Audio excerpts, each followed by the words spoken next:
You know, it's Friday. It's crazy. You're here. I'm here. We're going to have a good time. You know. How are you? It is Friday. Oh, yeah. And we are going to have a great session today. Trump's meeting with Putin. He's meeting with Putin. It's going to be great. We're also going to have a very special guest on in a little while. But first, how are we going to start the show? We're going to start the show with Lisa Perch. It's going to be one of those ones, guys. Lisa Perch gifting 5 Matthew Marsden channel memberships. What a way to start the weekend. So, Jeannie Beck, Mickey J, Atomic Patriot, Atomic, Good Wrench, Tiberius K. You all got a membership from the most awesome, and may I say beautiful, Lisa Perch. And I know that this is going to be a special one for Lisa today. Yes, we have that. And of course, sparkly line for Lisa Perch. It's amazing. So, without further ado, hello everyone. Hello Rachel. Hello Cook. Hello Crazy Cook. Susie D, Zelda, Falco, and all the people I'm not mentioning. Jesse. If you got a membership, rate your membership. And I'm going to take this moment in time to introduce my very good friend. You know him as Batman. You don't know him as Batman. He's not Batman. He's kind of like Batman. He's kind of like Batman. But I'm going to bring him in because we're going to talk about truth and beauty and why it matters and a lot of other things. And I'm going to throw this open, as it is the Feast of the Assumption today, that if you've got any Catholic questions, we certainly have Catholic answers. All right, so, ladies and gentlemen, Mr. Patrick Coffin in the house. Embracing my inner Bruce Wayne. Great to be with you, Matthew. Good to see you, Pat. Pat and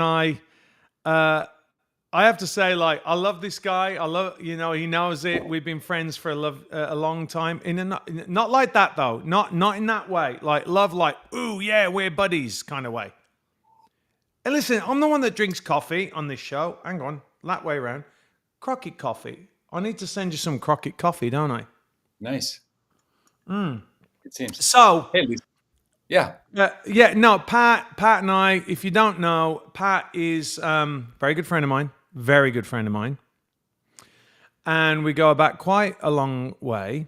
And Pat is an expert on many things, actually. But normally we talk about all things Catholic and try and explain to Protestants or atheists or Catholics that don't know their own faith a little bit more about what Catholics truly believe. We're not going to do that today. Well, maybe we will a little bit if we have some questions, because the most awesomely wonderful Lisa Perch is in the house, Pat. Wonderful. Good news. Good news for modern man. Yes, exactly. But what we're going to talk about is truth and beauty and why it matters. And the genesis of this conversation actually, it came from, I was thinking the other day, like, why is everyone so kind of like despondent? I'm going to move my chair down a little bit. Can I do it? Let me see if I can. I can't. Wait, I'll move mine up, and it'll level up, so you don't have to do anything. So Pat and I talk about this quite a bit because Pat is a little bit of a movie buff, and we kind of go down this rabbit hole, don't we, Pat? Every now and then, I'll be talking about something, and Pat will go, "Did you know that blah blah blah blah blah blah blah?" And I'm like, I don't know how you know that fact, but it's very, very interesting. And very often it's about movies, right? We talk about movies, we talk about music. But I was realizing the other day, Pat, that the left is killing beauty, right? They're killing beauty on multiple different levels. And I'll let you take the floor in a minute and talk about this and talk about how important truth and beauty are in a society, because it's kind of like we kind of dismiss it. There's certain sections of conservatives that just dismiss it. They don't think that like movies aren't important, or music isn't important, or art isn't important, or buildings aren't important. And I think that as we certainly in the movie industry, Pat, over the past 20 years, 15 years, the movies have got worse. They become less beautiful. They've tried to promote people that aren't beautiful. Not that there's a problem with promoting people that aren't beautiful, but what they're doing is they're telling us that they're beautiful, and we're like, they're telling us the stories aren't very good, are very good, and we're like, they're nonsensical. They're saying this is a great movie, and like, that is utter crap. Then they're building buildings and they're telling us that they're beautiful, and they're not. They're ugly.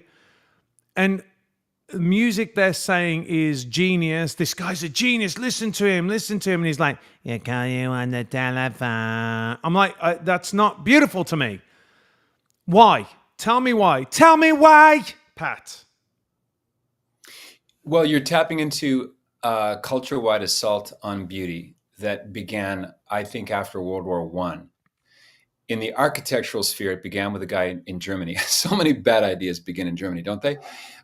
This guy's name is Walter Gropius. You can read all about him and his influence on Bauhaus architecture in a book called Living Machines by E. Michael Jones. It's an excellent summary of how architecture got so ugly. And architecture, as you and I have discussed, Matt, architecture is the exteriorization of the inner soul. So if the designer himself or the culture in which the designer grows up is devoted to ugliness, if it's filled with nihilism, if Christian faith has either never entered into the environment or it's gone, then that's going to manifest itself in the shape of buildings, the form of buildings.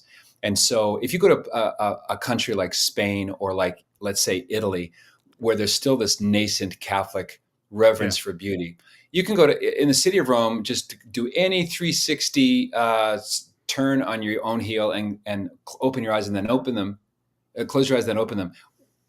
You're going to be looking at a gorgeous building. Now, why? Are the Spaniards and Italians especially devoted to the things that are nice? No, it's way deeper than that. Beautiful architecture stems from the premise that the end user, meaning the one who will look at it, who will walk through its doors, if it's a water fountain, who will drink from it, if it's a garbage bin, who will put trash in it. That end user for all of these objects, these architectural artifacts, so to speak, are made in God's image and likeness. We have great dignity.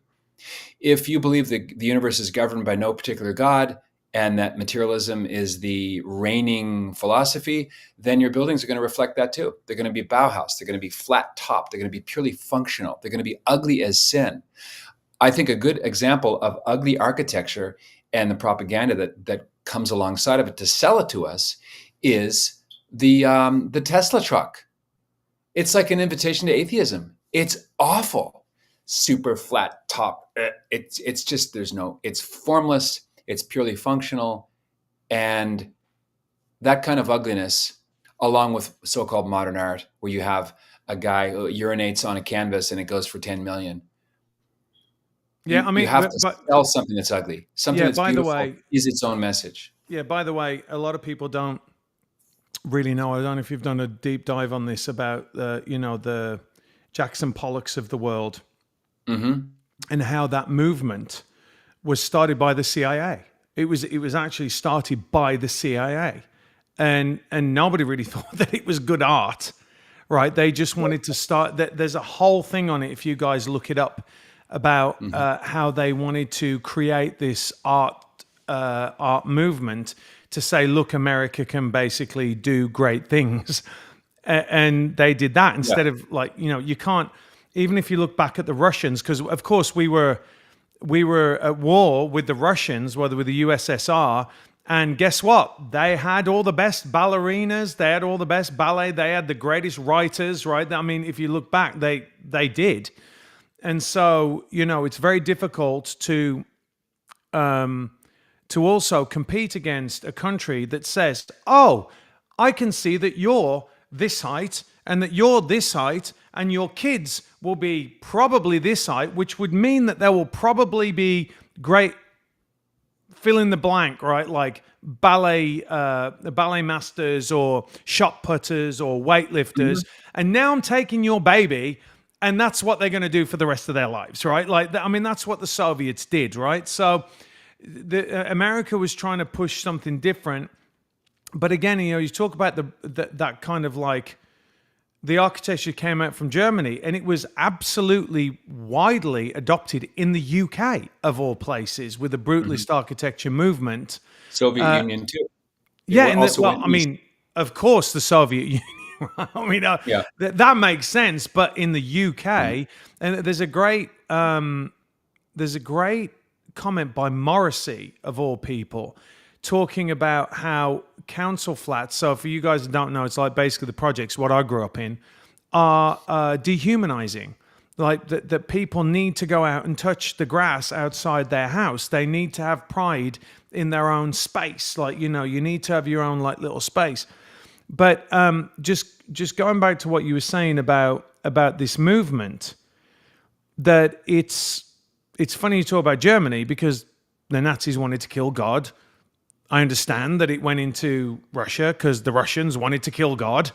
Soviets certainly, right? The National Socialists and the Socialists, the Communists, wanted to kill God, and it's interesting. It was taken over in the UK, which has basically killed God. I mean, they are now an de facto Islamic country. But if you walk around the UK, and this is why it hasn't gone yet, I walk around the city of Norwich. I don't know if you've ever been to Norwich, Pat.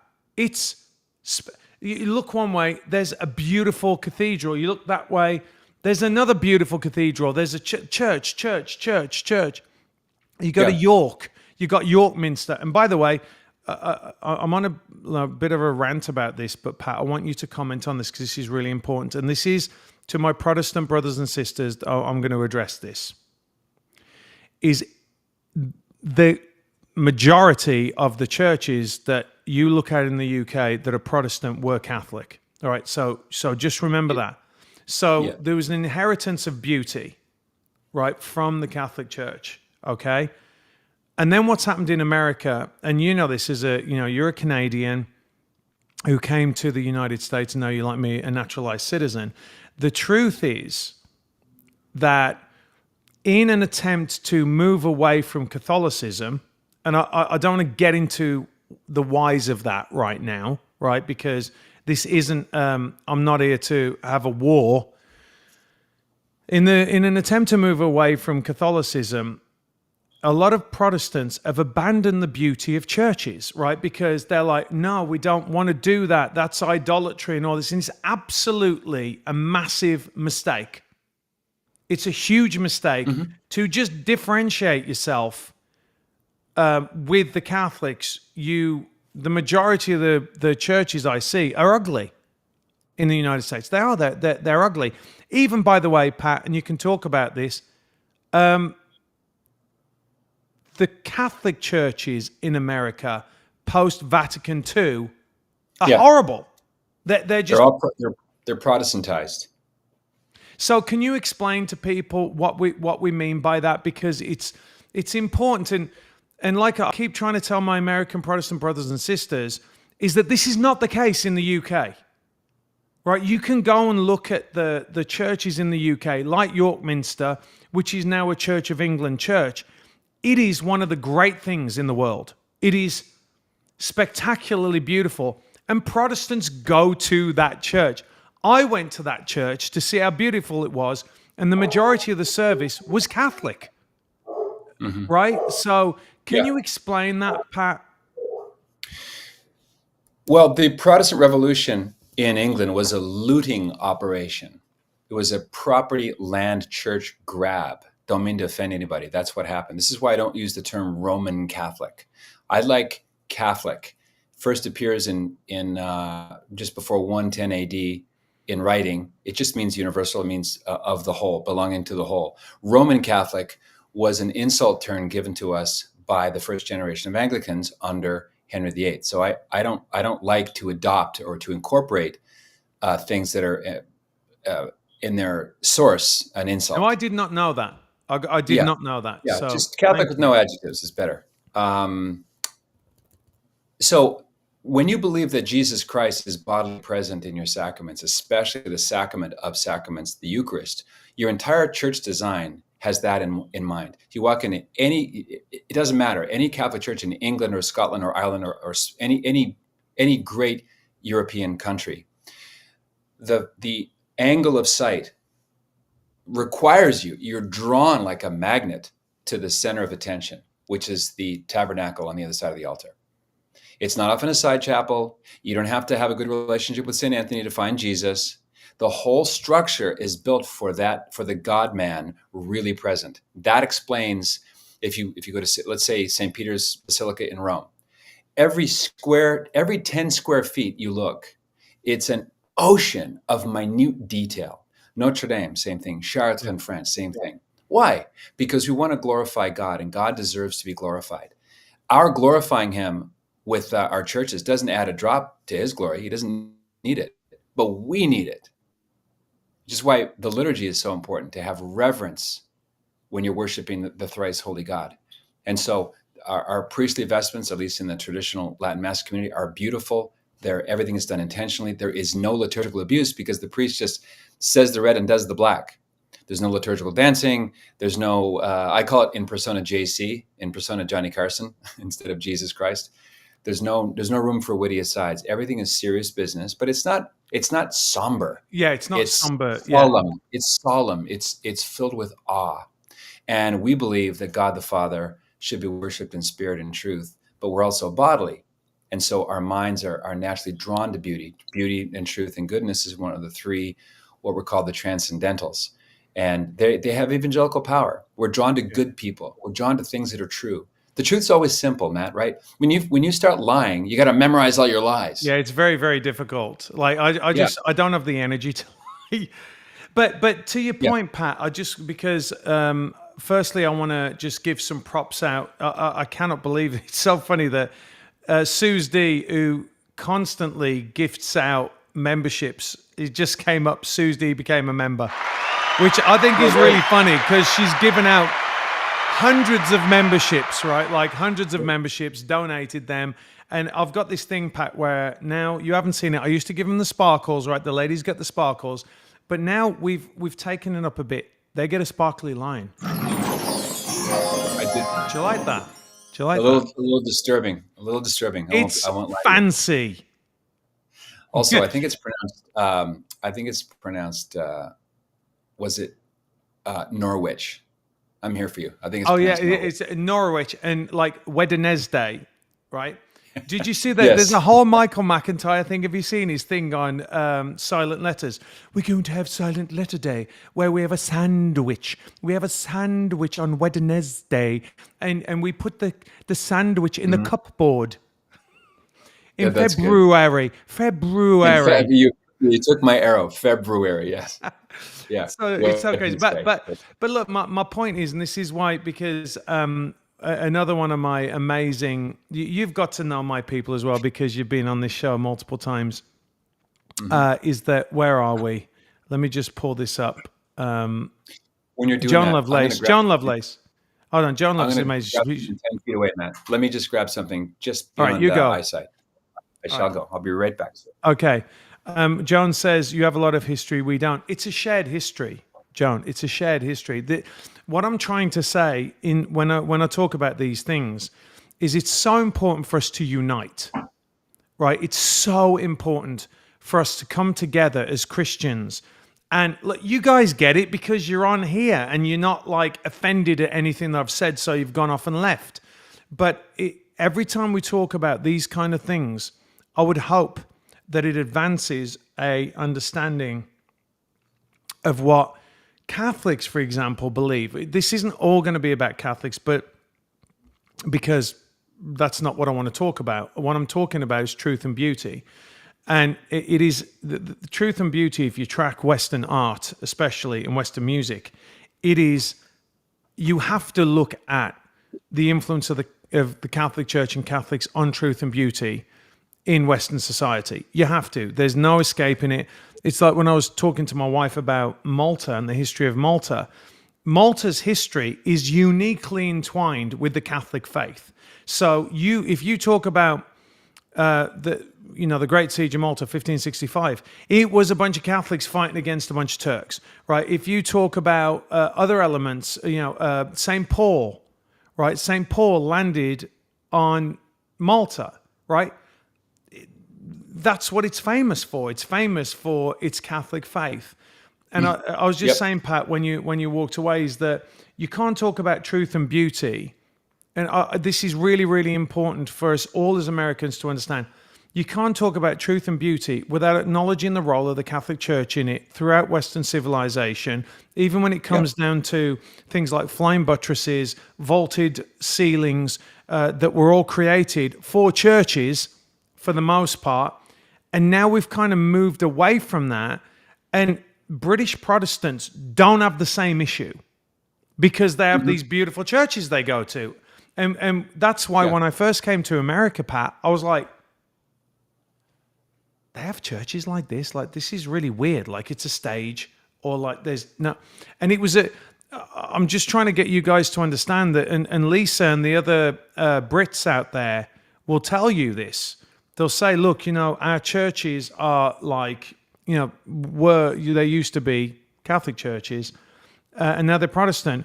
And in America, they're not. So I do believe that a combination, Pat, and we're going to get back to this. This is my rambling way of getting back to it, because I think that it's really important that Christians unite. Like, we can't do this by ourselves. And a lot of the money people in America are Protestant, and they don't fund art. Right? They don't fund art. They don't. And it's a huge mistake. And for the most part, they don't necessarily fund beautiful buildings.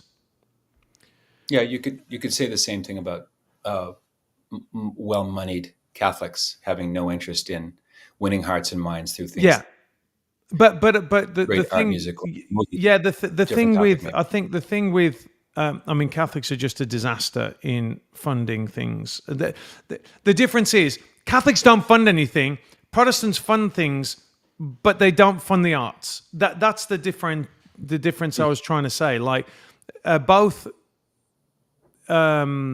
it's frustrating on many levels because, and this is where I'm getting to, is that you see over and over and over. If you watch like I saw Kevin James the other day, and he said, I was raised Catholic, and then I watched The Passion of the Christ, and I just went, and it changed what Jesus meant to him. All right, it became tangible. And how many times have you read accounts of people wandering into a church and being wowed by its glory, and then that has been the thing that's inspired the route to Christ? Yeah. You know what I mean? And so I do. if we strip that all out, Pat, if we strip that all away, then we have a lot of desperate people. And the funny thing is that the majority of people that follow me, they understand this. So they're I'm preaching to the converted, but I think it's important to understand and to explain why beauty is important, why we shouldn't just like trivialize the fact that music is crap right now, so just turn off the radio, and why television is, demonic, so just turn off the television, because you can't turn off architecture, right? You can't turn off walking down the street and not seeing flowers. You know what I mean? So anyway. Music. Yeah. Well, you're opening up a wide vista of things to say here, Matthew, all that's important. Let me start with the world of magic. In the world of magic, the effect that proves your mettle as a magician is how well you do the cups and balls. Now let me just say this. Hang on. We're not talking about Harry Potter. I've got to... Just entertainment, nothing different than movie editing, misdirection, sleight of hand. Okay? And Pat, I'm gonna preface it with this. I actually spoke to someone about you today, and they were like, "He's the best close-up magician I've seen." Like, randomly saw you years ago in Phoenix, and he said you did. I can't remember the trick you did, but it really stayed with him. But Pat is actually a world-class close-up magician. Oh, thank you. You are. So I just wanted to give, because not everyone might know that you can do that. So, anyways, Yeah. Well, in thank you, Matthew. In the world of magic, you're judged by other magicians as to how well you do the cups and balls. There's a pea or a shell or a ball or a fruit or something under 3 cups, and you shift it around. And the really good ones wow you, even though you know the principle. In fact, Penn and Teller do an explanation where the balls are glass, and they still blow your mind at the end. Now, let's transfer from magic to art. An artist say up until the 1960s was judged by his Madonna. The most painted woman in the world in history by far is the Blessed Virgin Mary. Her face adorns the Uffizi. It's all over Rome. Every major museum of art will showcase in a very special way the mother, usually the mother and child. The most popular name in the world in every language is Maria. The teaching of the Catholic Church is the most important human person in history was not a pope, not a priest, not a bishop, a woman, a homemaker from Nazareth, the Blessed Mother, the fullness of human beauty, the woman who gave the word flesh. And so Catholics have this instinct to imitate Christ, her son, and to love her as he loved her. Is it possible to love Mary more than her son did? No. Asking the question answers it, doesn't it? mm-hmm. And so I'm thinking about Pietro Sarubi. You probably don't recognize the name.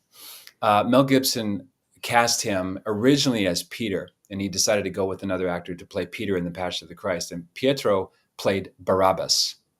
And he's written a book about his experience because Mel said to him, I don't want you to meet Jim until we shoot. I don't want any, we're not going to do any table readings for your scene.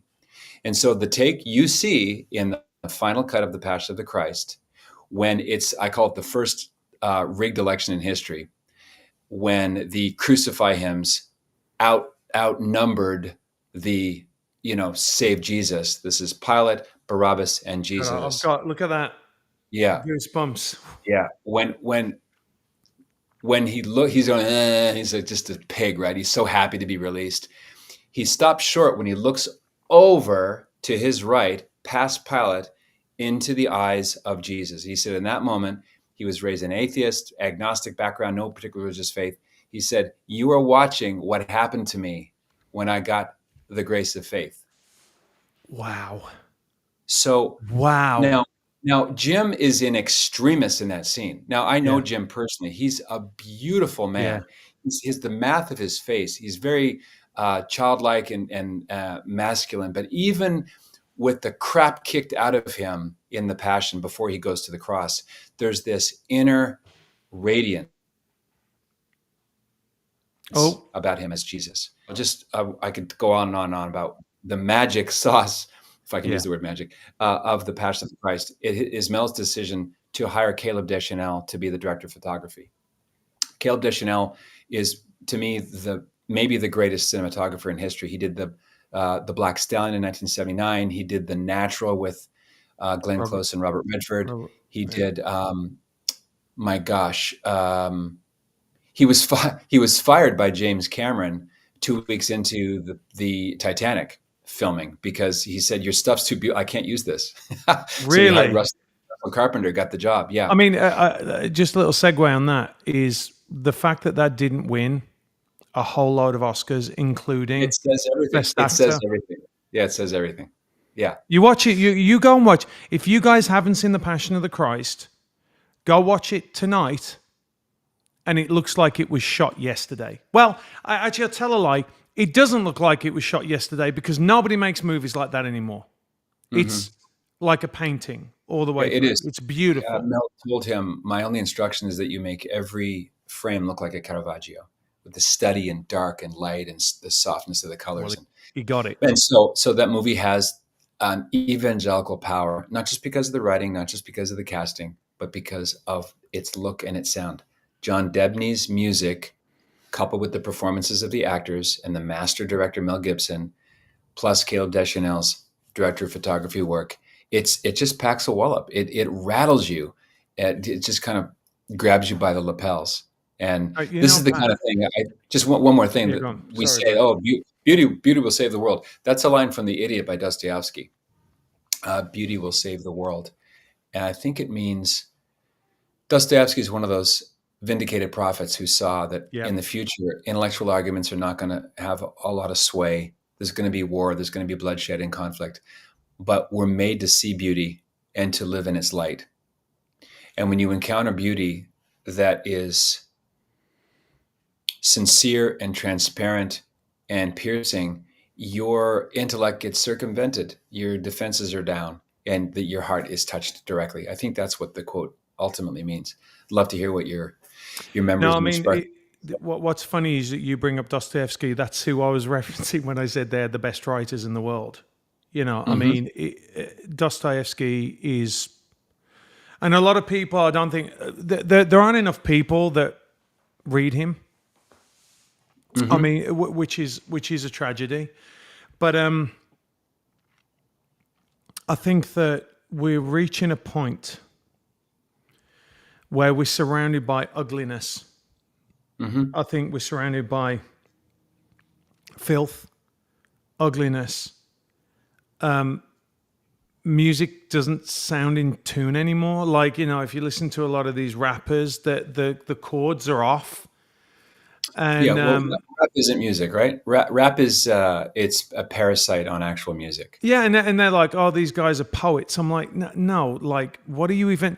Now, it doesn't mean that they weren't always. I mean, I like some rap music. I do. I'll put my hand up and say it.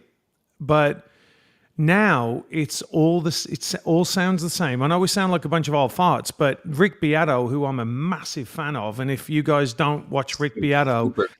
you're Yeah. missing an absolute Amen. national treasure. I mean, he's amazing. He breaks this down all the time. What And makes this song so good? Can I yeah, mention one other so I won't forget? yeah, go on. Go on Twitter. It's a young woman named Julia Davis. She's a Jewish convert to the Catholic faith. She has a magnificent feed on Twitter called The War on Beauty. This, what we're talking about now, is Julia's sweet spot. I highly recommend her commentaries. She goes to these drop dead gorgeous churches and comments on details, but also the big picture. So, big fan. Since you mentioned Rick Beato, I Well, want to thank mention you. War on Beauty. Yeah, I just think that we're losing inspiration, and that ultimately ends in desperation for people. They feel like there's nothing bigger than them, right? Because the whole thing that we look towards, and I've said this multiple times on this channel, and and you can say that we both live it in our lives, is we're trying to get into heaven, and it's about more than this. And by the way, guys, Pat was, one of the first people to stand up against the clot shot and speak out, and he refused that. The stuff that Pat went through, I won't go into it right now, Pat, but the stuff that he went through was absolutely steadfast all the way through that. And it's great that, he knows what I lost during that period as well. But again, if you look temporally, then you have to look at the eternal, right? You have to look at the eternal and what your reward will be, or hopefully it will be. And we can, we can get into that on salvation in a minute, but because I'm sure people are like, no, you can't get into heaven. It's just like, but Well, I think we Catholics don't believe that heaven is something that starts after you die. Heaven right. already began with the incarnation. So the sacraments are the beginning of heaven. Hearing the words, I absolve you, is the beginning of heaven. Saying amen to the body of Christ, that's the beginning of heaven. So we're surrounded by heaven. And Yeah. by the way, we're also surrounded by hell. Oh, Mortal sin. hang on, Mortal Pat, sin is Pat. the intro. Yeah. Sorry, I have a. He does this. He does this to me. Come on, I've got it. Hey, Scout. Oh Scout. gosh, he got me right up the nose. Oh, Scouter. come down. Oh, you are beautiful, and I love you. Scout. I've even got a little Archer emoji now. He slicked right up my nostril. Goodness me, it's a big sloppy one as well. He just went. Well, I'm gonna raise you. Here. Oh. I'm gonna raise you. Come on. Oh, Matthew. Oh. Go. This is my boy Scout. How you That doing, is so Hanson? awesome. Do you know? Do you know? I was debating calling Archer Scout as well, but I was like, Pat's got a Scout, so I can't do it. Yeah, I was gonna call him Hisa, good boy, Gooboy, but nobody would get it. He's a Yeah. good boy. He's a See, the dog appreciation thread. the So dog is I want to talk. yeah. I do want to talk about this, like linking through to what you were just saying, because for those of you that don't know, today's a day of obligation for Catholics. It's the Feast of the Assumption, Yep. and I'll let Pat explain what that is in a minute and the biblical evidence for it, right? Because Catholics have been told all the time that we don't have biblical evidence for it, and it's not to convince you guys, right? It's just putting the evidence forward so you know that there is biblical evidence for it. But what was really interesting was the priest did a fantastic homily, and I'll tell you what he was talking about. He said, which is rare for me to be able to listen to it because none of my kids are going bonkers in church. He was talking about the Ark of the Covenant, right? The original Ark of the Covenant. And I didn't know some of the things he said. He said, so in the Ark of the Covenant, which, someone touched it and it killed them. They dropped dead, right? Because they're not, God said, do not touch the Ark. In it was three things, right, Pat? It was an urn, With the Ten manna. Commandments, Mhm. and I'm just blanking on the rod of Aaron the rod. that blossomed. Yeah. Part of the rod, okay, was in this, by the way, beautiful ark. And the ark was made out of wood that actually, when it was translated from Greek, just before the priest said was just before, it was for the Jews, it was translated to incorruptible wood. Mm-hmm. Yeah. So it was the toughest wood, right, that you could get. And then it was hidden, and now it's in a warehouse. It's somewhere in Burbank, because Indiana Jones found it. I saw that documentary, kind of disturbing, the Raiders of the Lost Ark documentary. Raiders of the Lost Ark. Yeah. Can I just, again, I'm going to bounce on this. Do you know that, like, nothing would have changed if Indiana Jones had not been in that story at all? If you watch the movie, nothing changes. Yeah, that's everything would have just happened exactly the same. The Germans would have got hold of the Ark. It would have gone off. It would have ended up on that island. They would have opened it. Everyone would have died, and nothing. It didn't affect the story one bit. Yeah, actually. Yeah, it's like the entire arc of Lord of the Rings. Can you just take the ring and put it in Mordor? Yeah, like so. Anyway, I found that really fascinating. By the way, and this is another thing to tell. To explain something when we're talking about idols and that Catholics worship idols. It is expressly detailed in the Bible about the Ark. It's meant to have, the angels like this and that. I mean, that's the reason why they could build one so accurately, right, for the movie, because it details what it looks like. And so, but people would say, well, that's not an idol. Well, we would argue, okay, but not all the other things that you say that are idols, that you say that we worship. So so Catholics believe that Mary is the new Ark of the new, right? I mean, can you explain this, please? So just so you guys know from a Catholic perspective and see, it is very biblical and what the Assumption means. There are many parallels between the way David and the people of God treated the Ark and the way the players of the New Testament treated the Blessed Virgin Mary. Can I give a couple examples? They're really stunning when you put them all in one place. So 2 Samuel... Hang on. You're a Catholic. Don't you dare use the Bible. Well, the Pope has unchained it so I can borrow it for like 5 minutes, and then I'll have to go back. There you go. Better put it back quick. Don't those people understanding. Here we go. They're not going to get your joke. So, 2 Samuel 6:9. for your Bible nerds, take this down. 2 Samuel 6:9. And David was afraid of the Lord that day, and he said, "How can the ark of the Lord come to me?" Well, let's fast forward to Luke chapter 1:43. This is the visitation of the Blessed Mother, who goes by donkey back 80 miles in the hills of Galilee.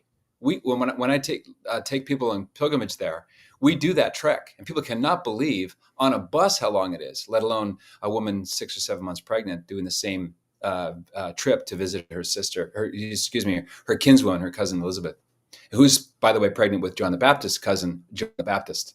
Jesus and John were cousins. And Elizabeth says, "And why is this granted to me, that the mother of my Lord should come to me?"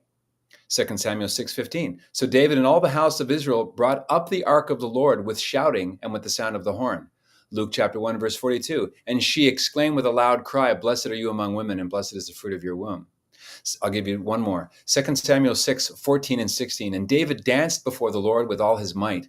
And David was girded with a linen ephod. That's what the priests wore. King David leaping and dancing before the Lord. Luke 1, verse 24. For behold, when the voice of your greeting came to my ears, the babe in my womb leaped for joy. Mary is the new ark. She doesn't contain remnants of the old covenant, like the manna, which is the bread come down from heaven, the 10 Commandments, which is the word of God, and the rod of Aaron, a symbol of Aaron's priesthood. No, it's Jesus Christ, the eternal word made flesh. Whose flesh? Her flesh. And only her flesh. The entire of his humanity he derived from a DNA chromosomal point of view and anthropologically from one person, and that's the Blessed Virgin Mary. So it's fitting. It's not required. God could have been born in a whorehouse. It's fitting that his nature come from a woman who was without sin, because he can't have any sin. Can you explain that? Can you explain that? Because people go, no, there's only one person who's without sin, and that was Jesus. Well, people who say that are arbitrarily excluding the Holy Spirit and God the Father, because they're persons.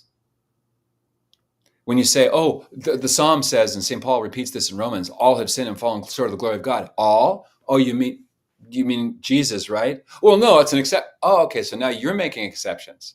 We're just arguing about which exception's acceptable. Right.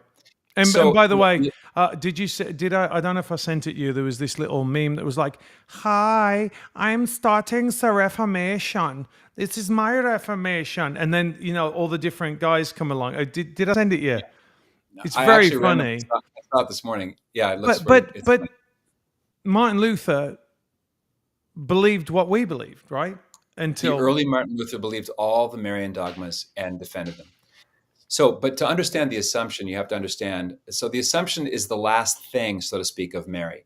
The first thing, or the first note about her that the church reveals as true, is that from the moment of her conception, that's the Immaculate Conception, not the virgin birth of Jesus, Mary's conception in her mother's womb. Her name is Saint Anne, the wife of Saint Joachim, the grandfather and mother of Jesus on his mother's side. God specially preserved her in her mother's womb from the first moment of her existence, from all the effects of sin, original and personal, in view of the merits of her son, Jesus Christ, who 30 years later would win for the entire world, including her, all the graces of salvation. Now, Mary was saved from sin. People are like, what? I thought she was sinless. There's two ways to be saved. I think this comes from Duns Scotus. Yeah, this is where I wanted to get to with it. Yeah, so you're crossing a frozen lake, and there's a hole in the lake. You can't quite see it. It's really dark and cloudy, and your sight is impeded. Now, you could fall into that hole, into the freezing cold water, and someone may rescue you. They could drag you out and make you hot chocolate and save you from the ice cold water. Wouldn't you rather be saved because you saw a sign that says a hole ahead, detour here? Or if someone yelled and the same person went, hey, don't go in. No, don't. Yeah, right. So the Blessed Mother was saved in that second way, in an anticipatory way. And that's why we say it's fitting, not necessary, but fitting. So from the Immaculate Conception, which was believed from early apostolic times, but not made into a defined dogma. So the description of the teaching was not formalized until 1874. under Pope Pius IX. The Assumption is the other end of her life. So the Immaculate Conception is the first instant of her existence, and the Assumption refers to her eschatology, or her last things, that after her death, she was not put into a grave. Her body did not suffer any corruption, but she enjoyed what we will enjoy at the end of time, when our bodies are raised and to reunite with our souls. Because the souls in heaven right now, if they're because Jesus hasn't returned yet, there has not been the final resurrection of the dead, the souls in heaven enjoying the beatific vision are still not complete, because humans are not souls. We are body soul composites. Yeah. We are incarnational, and a soul without a body is hurting, because the soul was ordered to animate the body.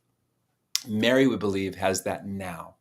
Mary's the only, well, this is not something that's been formalized into a dogma, but it is well part of the Catholic tradition that Moses and Elijah were also bodily assumed, which enables Moses and Elijah to be seen talking with Jesus by Peter, James, and John when they go up to Mount Carmel for the beautiful scene of the Transfiguration. And again, with that, Pat, that is one of the arguments for when people say you can't talk to the dead. Well, take it up with Jesus. Yeah, because he kind of did it, right? Like, you know. Mm-hmm. Yeah. So, and by the way, Matt, they're not dead. They're more no, alive. that's what I'm saying. Like, more alive than we are. Yeah, they're alive. They're not dead, and that's the thing. I mean, it's, you know, sometimes I think, and it is difficult to get your head around, you know, temporal realities, like, you know, being outside of time and space and then being in time, and how, you know, it's like people say, and this is the way I explain it, how can Jesus know and not, you know and not know at the same time? Like, you know, how is it, you know, if you look at a movie and you stretch out a movie, God sees everything at once, but also at the time that it happens, because he's outside of time and space, right? You know what I mean? So you know who solved that for me was my friend and mentor, the great Peter Kraft. I love Peter. Okay, so take a string. So you mentioned, let's say, celluloid film. Take that film or that string, and you think, okay, looking at it sideways, it's before, during, after, past, present, future. That's how we look at time, because we're stuck in it. But turn the celluloid, or to change the image, turn the string like this. You have a single view of all of it. And because God knows something is going to happen and knows the choices that you'll make, doesn't force you to make those choices.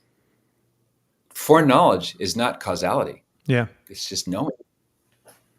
And that's the answer. It is a difficult thing to get your head around. And I do want to go back again, because I do think that, you know, talking about this today on the Assumption, which was not what we anticipated doing, but it certainly is important within the context of the subject that we're talking about, that beauty has been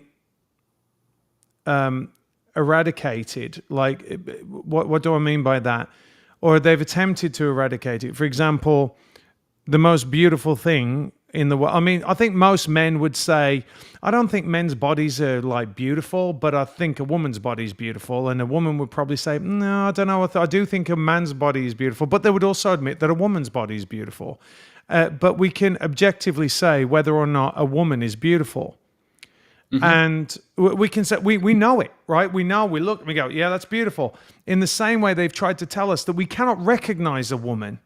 And so therefore, if we cannot recognize a woman, what does that do? Intrinsically, it takes away the beauty, because the beauty of a woman is the femininity of all the features, mm-hmm. right? Like, of course, it's the person as well. But even, you know, you can look at, you know, I'd say like Brad Pitt's very good looking, and Angelina Jolie is very good looking, and they're right for each other, right? Like, they're on the same kind of like level, I'd imagine. But it doesn't matter what level you're at in the looks category. There's somebody for you that thinks you are drop dead gorgeous, and they recognize that's a woman, that's a man. And what the left is trying to do is destroy that. It's destroying the recognition of femininity, right? Yeah. And in turn destroy the recognition of beauty. In the same way, they're telling Yeah. you in Hollywood that this movie's great and that this actress is beautiful. And yeah, we can have a trans in that because that doesn't matter. It does matter. Like every aspect of this is a lie. Like all Yeah. those things are contrary to what we know. It's written in on our hearts and in our souls, right? Yeah, I think the lie that is the thin edge of the wedge here, like the nose of the camel that ruined everything, is the lie. And everyone listening is going to nod because they've heard this a million times. Beauty's in the eye of the beholder. No, it isn't. No. Beauty is in the object beheld. And because if you buy the premise of that lie, that beauty is in the eye of the beholder, then gender is in the eye of the beholder. What other Yeah. things are in the eye of the beholder Well, in objective reality? it's the other side of it's my truth. Right. Yeah, which is self-refuting, isn't it?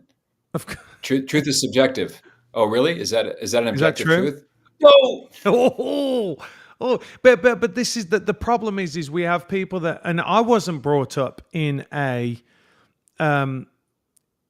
with critical thinking as such, right? Like I came across critical thinking trying to figure everything out, right? Because it did, some things just we got to a point where things are just in and of themselves nonsensical, right? Like, so it doesn't really even have to be kind of in context of anything else. Like the things that they're saying are so dumb that you can recognize that. And they do try and contextualize those things, but they don't work, right? They don't work by themselves and they don't work in any kind of context. So I think that the good thing about what we're going through right now is I think the ugliness of things is going to be the straw that broke the camel's back. Like, we're looking now, like you said, it's people are recognizing, don't tell me that is beautiful. It's not. Don't tell me that, it's like, I'm sorry guys, but it's just true. When you want to see somebody selling you sneakers, you don't want someone that's 50 pounds overweight selling you sneakers. You just don't. Even if you are 50 pounds overweight, you want to look at someone who's skinny and go, that's where I want to be. Like, we all know this. Yeah. You and I have talked about mimesis, or also called mimetic desire. It's from the mind of the French literature expert who ended up teaching at Stanford for many years. His name is René Girard. And mimesis is essentially the premise that human beings are made to love what others love and hate what they hate. This is why we gang up on people. This is why we have office gossip. This is why we scapegoat. We are tribal people. We love trends. We do not want to stick out. Look what happened with the COVID and what you went through, right? Classic mimesis. 6 feet. Oh, okay. Make it make sense. That was with mimesis, people are willing to shut their minds down. And I'll give you one more because it's a great picture of mimesis. Now, people will often invoke the Stanley Mgrim experiments from Yale. I like the Asch experiment, Solomon Asch, Ashe. Super simple. He hired people for a psychological experiment, and the people who were the marks or the targets didn't know it. They thought they were just learners among a room full of learners. And they were sat down at a table, and on one part of a sheet of paper, there's a line. Let's say it's 2 inches long. On the right side of the paper, and everyone's looking at the same set of lines. One line 2 inches, and 3 other lines. One is 5 inches, one is 1 inch, and one is 2 inches. So only one of the 3 matches the exact same length as the one left. So they go through a couple of rounds, and the target goes, "Yep, okay, that's the middle one. Okay, that's the last one." So everyone was agreeing the same thing. And then the other students who were actually actors, they began to disagree. Oh, no. This is clearly, the one on the left is the 2 inch. Can't you see it? No, I think you're wrong. Over time, the students who were the target melded, ignored their own opinions because they didn't want the uncomfortability of disagreeing with the group. Look up the Asch experiment. It explains a lot of human behavior. Pat, I wonder what takes it to the next level, though, to the point where they're willing to enforce it knowing, or, That is the Stanley Milgram experiments. That's 1961. Stanley Milgram was a Yale psychologist, and he was trying to understand why the average German went along with the Third Reich. He thought he was going to do this experiment in Germany, but he did it in the United States, in New Haven, Connecticut. And he put an ad in the paper, wanted learners for an experiment. And the learners show up, and they're introduced to the students. Now, the students are actors, and Dr. Milgram is not. It's all false. It's unethical to do this, but they got the teachers to pretend that they were teaching people on the other side of a screen. And they had met the students, but they couldn't see them answer the questions. And there was a dial that administered a shock. So the students actually had these metal diodes on their wrist, and the experimenter, Dr. Milgram, and the other doctors, white smock, clipboard, Dr. So-and-so, and they signed a waiver saying, we're responsible for whatever happens here. You're following orders, right? Sound familiar? Just following orders. So the Milgram experiment continued, and the learners, who are actors, began getting answers wrong. And that's when the teachers were instructed to administer a punishment zap. Ow! You can hear the guy yelling. It's all on YouTube, by the way. Really? Yes, watch the Milgram experiments. It'll blow your mind.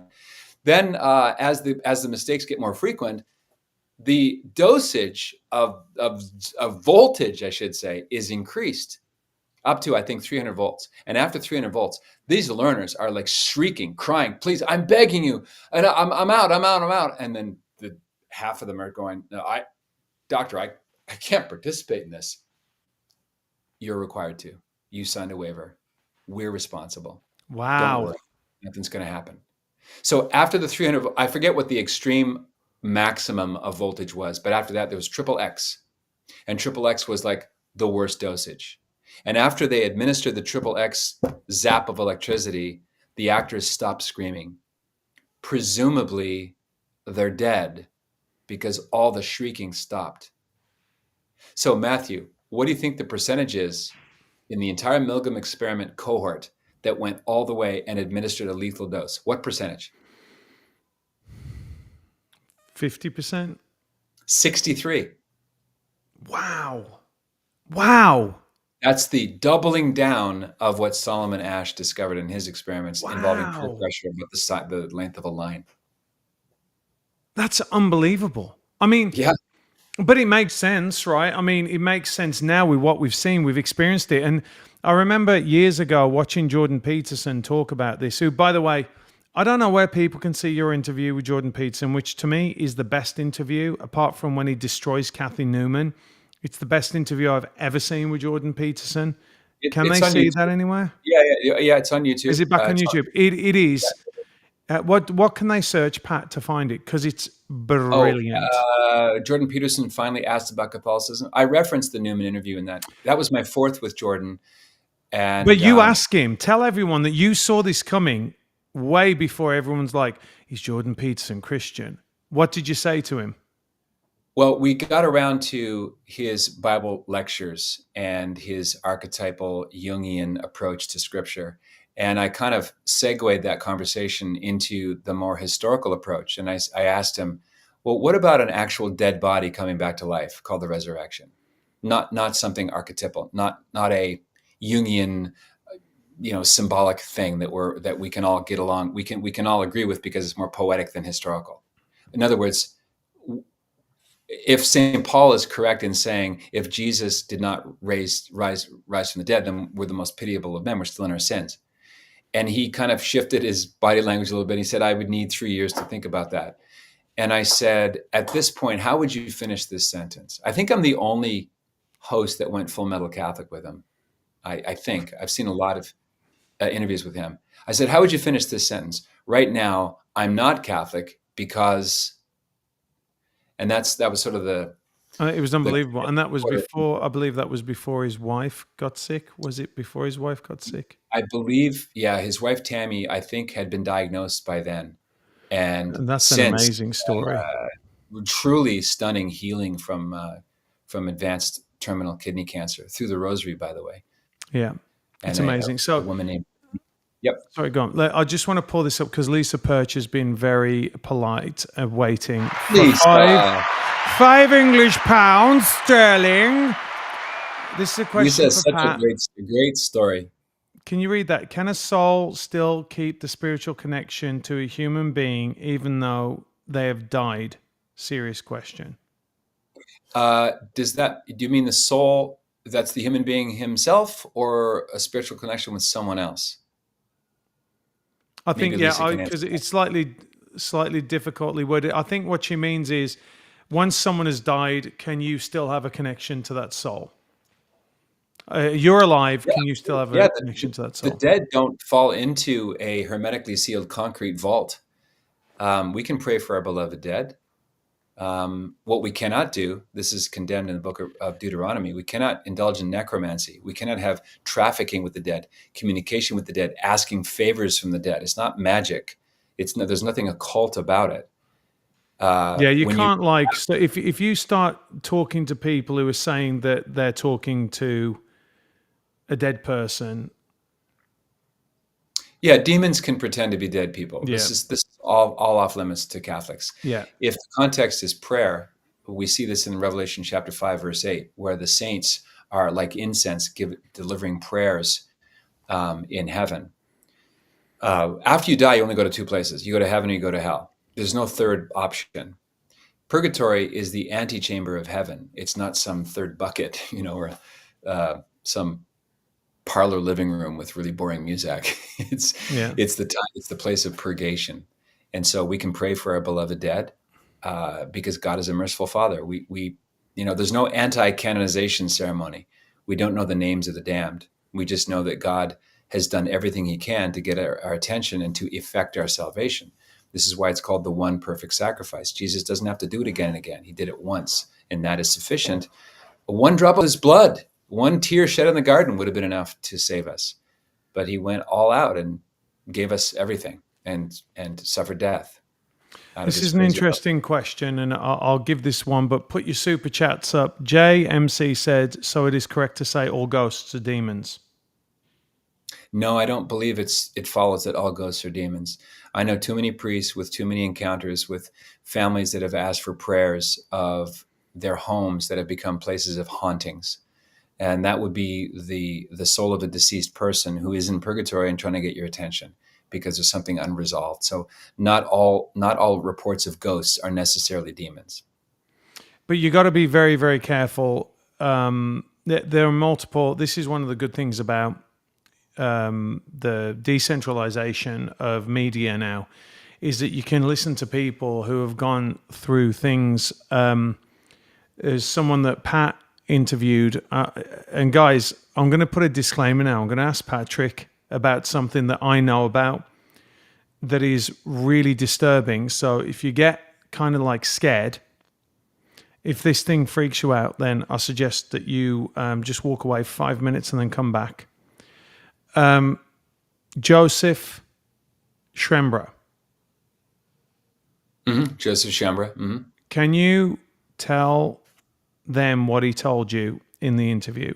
Just give a little bit of a context to this. I know we're bouncing all around, but the reason why I'm talking about this is it all goes back to, this is a fight between good and evil, right? Between light and darkness, beauty and ugliness, right? And I want people out there to understand that we're seeing extreme ugliness, extreme darkness, especially in the UK. It kills me to see what's going on in the UK.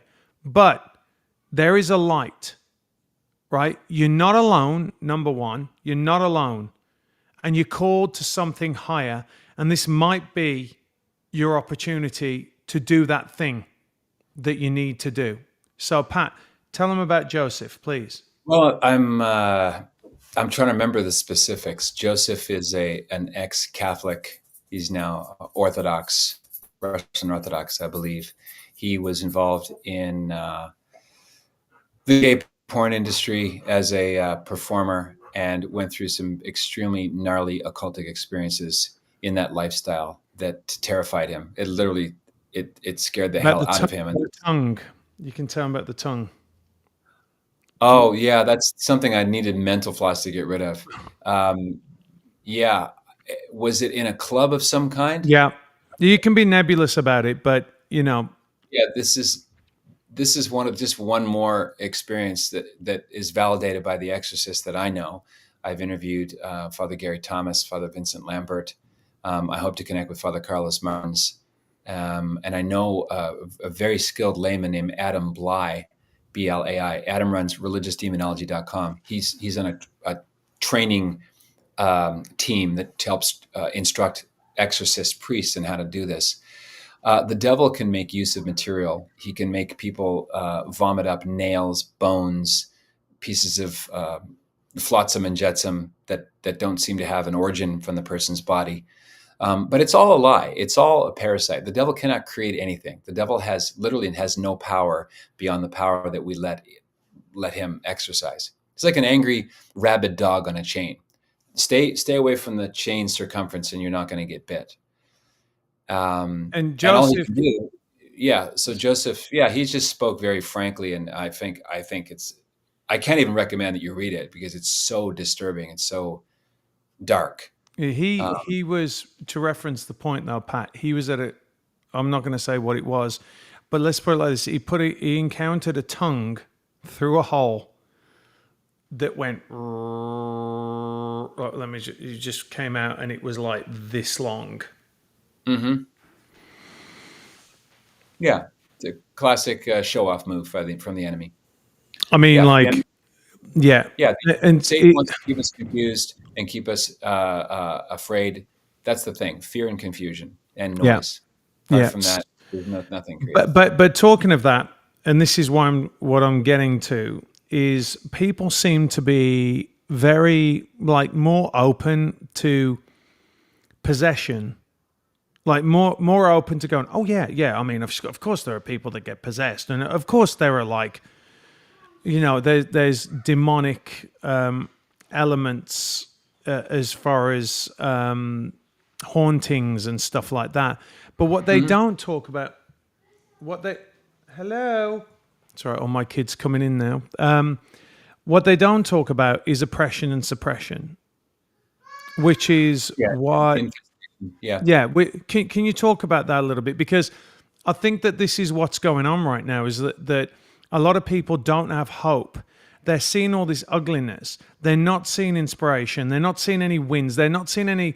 By wins, I mean, politicians do whatever they want, and there's no justice. You see targeting of children, especially, which is, I mean, even go back, 10 years, and that would not have washed. And now people kind of like, oh, okay, all right. And you're seeing it Yep. in the UK as well, the abuse of women and young girls in particular, and people are just getting away with everything. So can you just outline the different elements of demonic Mhm. intervention?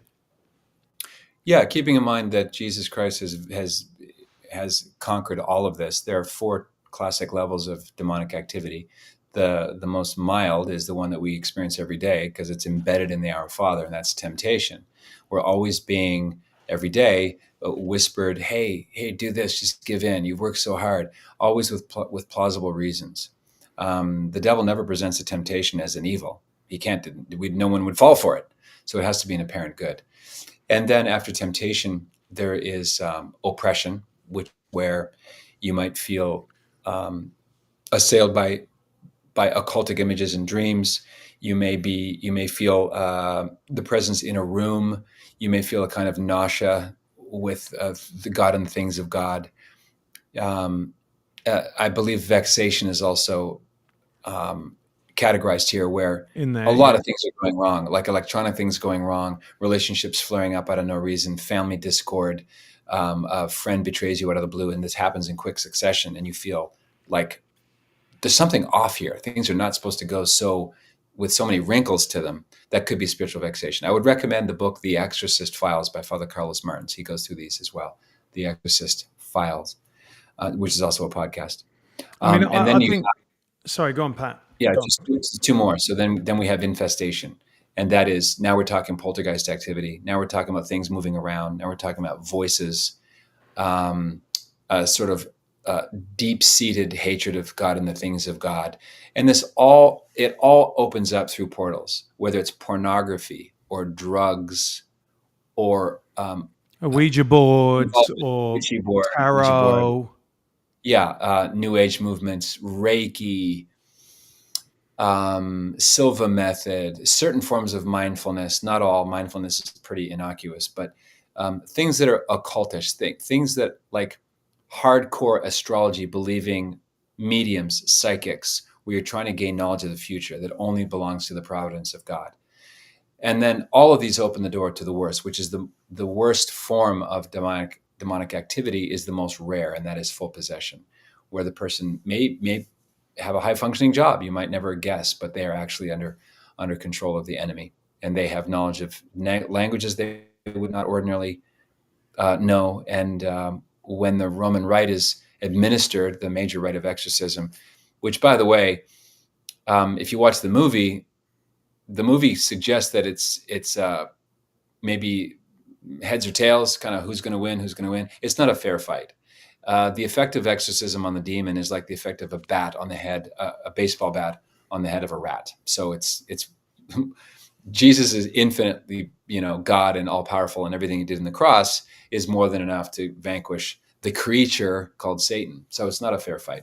It's I think for most people, it's kind of fantastical until either you meet someone that has gone through it, or what I've done, and you have as well, is met the people that have confronted these entities, and they're very serious people. They're not making stuff up. They're not like clowns that they have to bring these things up. And it's kind of weird how people are so desperate to believe in aliens, but don't want to believe in demons. Like, Totally. I don't. It's weird to me. But again, that old adage of the greatest fraud that the devil could do would to convince everyone that he doesn't exist. And I think that what we're seeing right now is a full-on battle. I think this battle has been going on for years. Well, obviously it has, but the intensity that it's had in recent years is more of a visible manifestation of it. I think that a lot of stuff that has been going on, you can look at it, for example, we can kind of think about what the Holocaust was. We can't really comprehend it. There are other things that we can try to imagine, but our minds can't really comprehend evil on such a massive scale, right? It's like that Eddie Izzard thing, like you kill one person, you get hit with a brick, you go to jail. You kill 100,000 people like, well done, you must get up very early in the morning. So I think that there's an element that what we're seeing is, it's almost like those last moments to me, Pat. It's like, when the devil is on the run, actually, is when you see everything come out, right? Because, everything's visible, everything's out in the open. And I think that... we come full circle to the Passion of the Christ and the brilliance of Mel Gibson casting a woman as the devil, basically the devil's trance, like 25 years ago. And after Jesus dies, that great, kind of artistic teardrop of the Heavenly Father. Oh, it's amazing. Then there's the earthquake, and then Satan has the hissy fit, almost like the wig falls off, the mask drops. Just that freak out. I got the guy killed. I had him killed, and now I'm done. Because that's what I feel like. That's where I feel like we are. I feel like you said to me something. I'm not going to repeat it on here. You said the ultimate goal for them is blank. Do you remember? Do you remember what you said to me?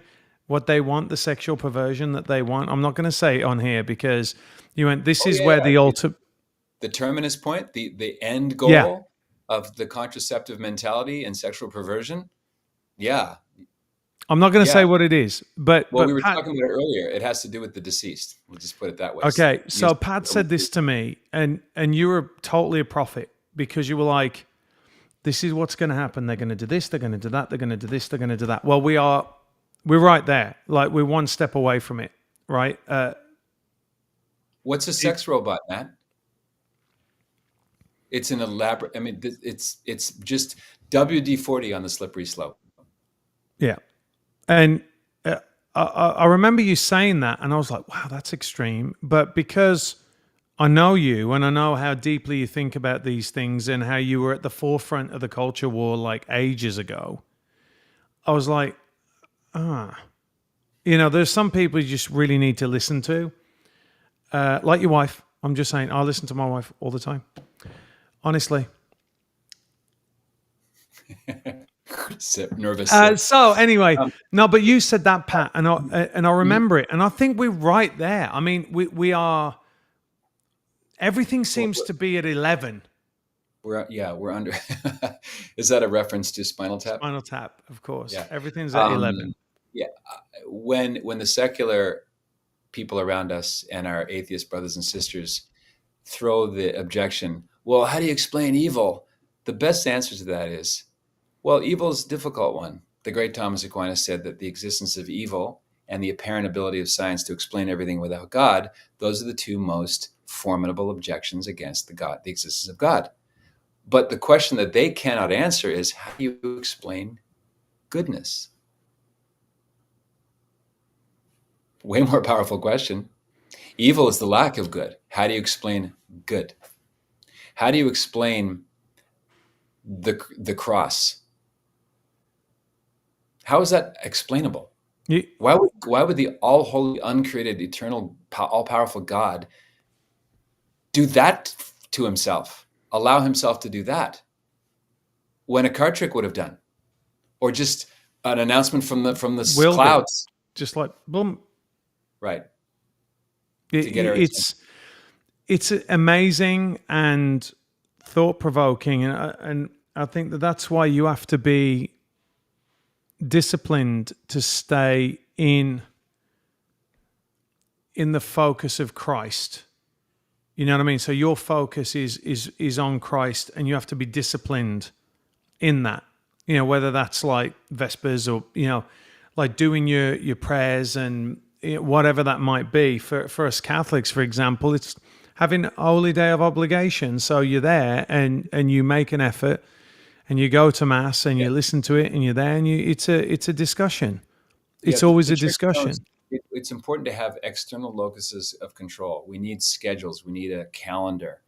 And I'll just give a shout out to the beautiful traditions. It's popular in Brazil and in Italy and other countries. And that is the St. Michael's Lent, which begins today, the 15th of August. And it's a 40-day novena that ends on September 29th, which is special to me. It's the date of my daughter Naomi's passage into eternity. It's also the feast of the archangels, Michael, Gabriel, and Raphael. So it's 40 days of prayer, and you can look it up. And I'm going to be beginning the St. Michael's Lent tonight. It's beautiful. We forget about the angels. I might have to do it actually, because my daughter's birthday today as well. And just so you know, everyone. So I have a daughter's birthday 3 days ago. I had a daughter's birthday today, and it's my sister's birthday on the 18th. So I know what's going on in August for the Marsden family. But, the funny thing is, Pat, obviously with my daughter being born on the Feast of the Assumption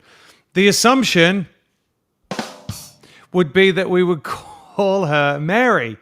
But if you are a Catholic, you know that if you go out to a park and you shout, Mary, all the girls turn around and look because they're all called Mary. And Pat has a daughter, Mary, right? You have a daughter, Mary. Okay. Oh, well, all one word, Mary Claire. Mary. Oh, it is. It's one word. I thought it was Mary - Claire. Oh, okay. Well, there you go. I was wrong. So there you go. But all right, I'm going to ask for a couple of questions now. If you got some super chats, come on, put your super chats up there. But I think it's really important for us to recognize the role of this is going to say, it sounds so stupid saying it, right? When it's so self-evident that truth and beauty are important, and we are dismissing them. We're not fighting for them. We're not funding beauty, certainly. We're not creating beautiful things. We aren't doing what is needed to be done to elevate things to being beautiful. I mean, even like you said, even when you look at cars, I actually like the Tesla Cybertruck, but I don't think it's beautiful. I think it's cool. I thought we could be friends. Yeah, no. I don't think it's beautiful, but I think it looks like the truck from Aliens. So I like it. But if you do look back at the old Rolls Royces, there's no comparison. And we have reduced everything now to functionality, right? Like it's not beautiful. Yeah. Airplanes.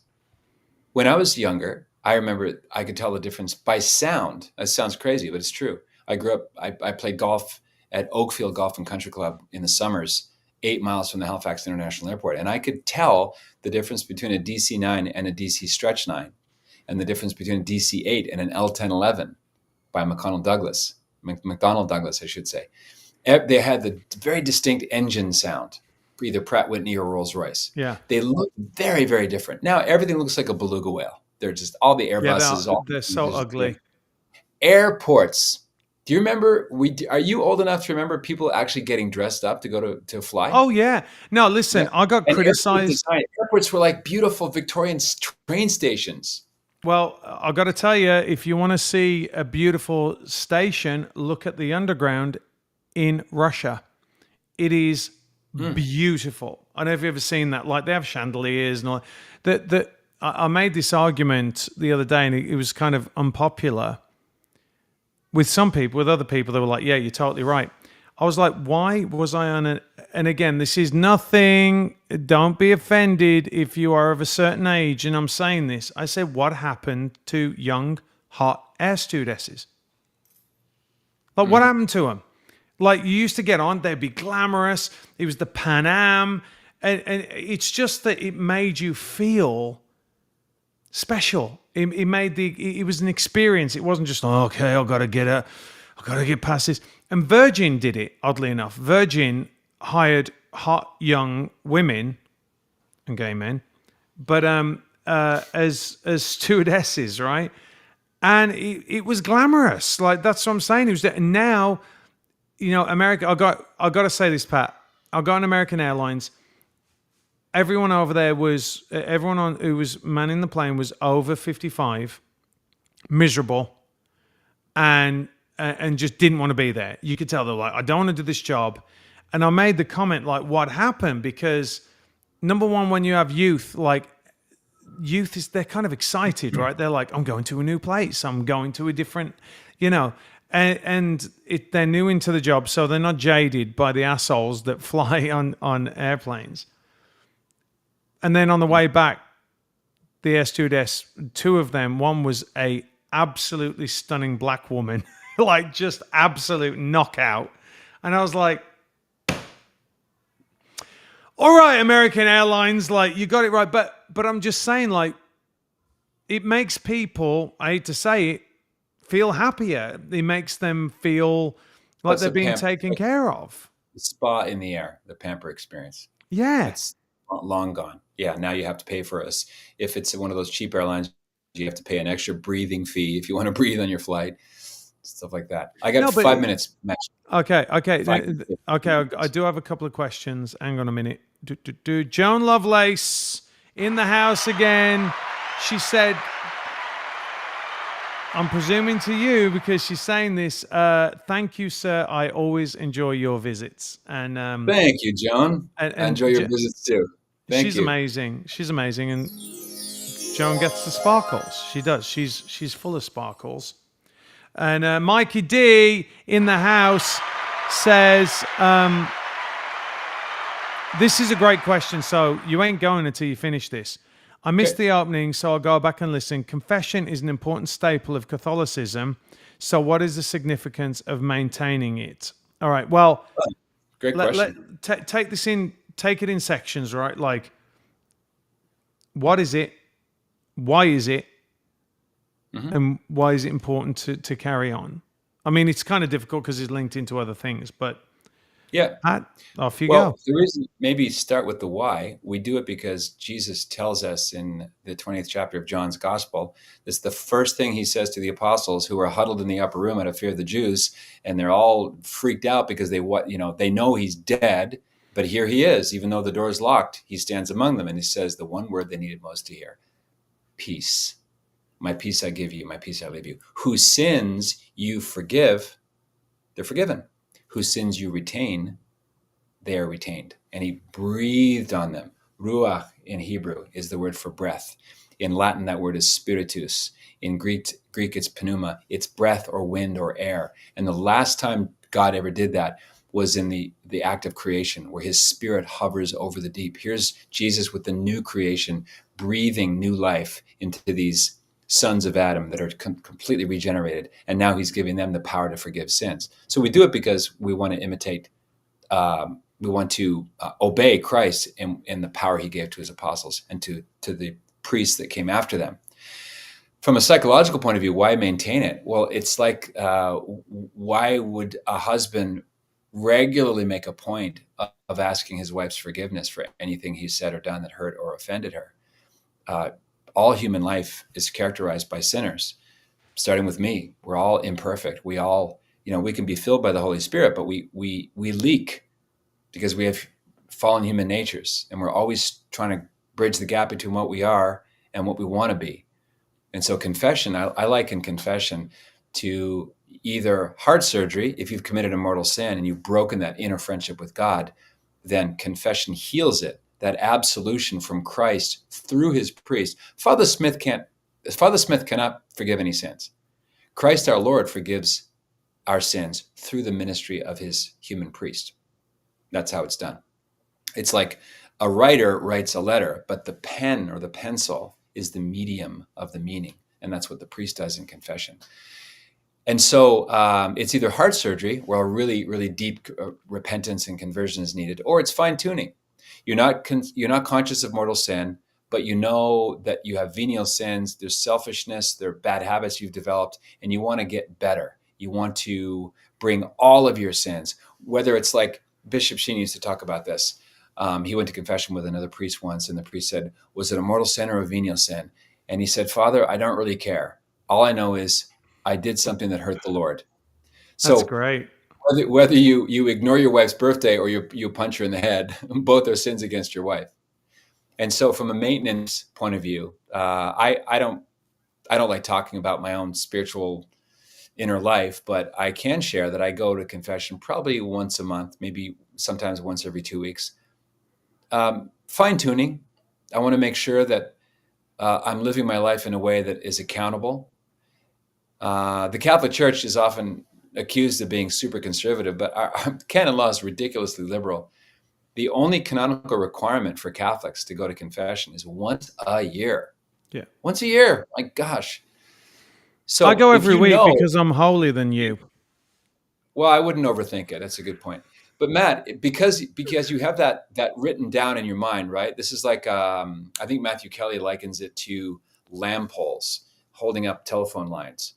When you know that you have confession coming up on Saturday, are you going to be A, more likely to sin right now, or B, less Less likely to likely to sin right sin. now if It's you have to so disclose it true. again? Yeah. So it makes you, it just makes you stronger. It builds your will. And Christ came to make our wills stronger. We're supposed to imitate him. Yeah, and And he was. I think that Pat, again, you know, Hope that we've helps, Matt. mentioned this on the show before about the misconceptions. Well, is the priest forgiving the sin? We've already said that. No, it's Jesus that forgives the sin. And my analogy of it, because I was just saying that, was it Lisa who said that you struggle with it, or was it Zephyr? I couldn't see, but the way I see it is this: is if my kids go out and they break a window, and they come in and they go, Dad, I'm sorry, and I go, oh, okay, and they go, all right, Dad, I said I'm sorry, enough, I'm going. Right? They're gone. Mm-hmm. That's one scenario. Or my kids come in, they go, Dad, I broke a window. Here's my piggy bank. Go buy a new one. It won't happen again. I'm going to try my best not to break a window again. I'm going to polish that window. I'm going to make sure it's all taken care of. I'm sorry. which one holds more weight? And it's clearly the second one. So if you, which I do now, and I've got into a habit of it, Pat, because I didn't get a confession for years and years and years. And then when I started going, I hated it, right? Because I'm like, wow, I'm not a very good person, right? Like in my own soul, right? And it's normally the same like 2 or 3 sins that you keep reoffending with, right? It's not like normally a litany of them, but I decided that I needed the structure of it to go. So what do? On a Saturday, I know there's confession between this time. I have to stop whatever I'm doing. I have to get in my car. I have to drive to the church. I have to wait in line, and I have to confront my sins in front of God. Now, God knows them, right? The people say that, they go, well, doesn't God know? Of course he knows the sins, but he's also seen me act on it, which I believe, whether or not he's forgiving me, is irrelevant in the sense that, am I truly sorry? Am I truly repenting? Am I making the effort to say to him, I know I shouldn't have done this. And, clearly if you look at the comparison, the analogy with the kids, just going, okay, God, you've forgiven me. I'm really grateful for that. Okay, off I go. I'm going to carry on and do what I'm going to be doing. Yeah. It's clearly 2 different levels of commitment to repenting. Yeah, it ain't cheap grace that you have to disclose it. And what is if the devil loves anything in this world, it's secrets. And confession is the antidote to secrets, because you disclose them to Christ our Lord through the ministry of his priest. And it's biblical. Yeah. It's not biblical. People argue that it's not biblical. It's the same thing that, the real presence of Christ in the Eucharist is absolutely biblical.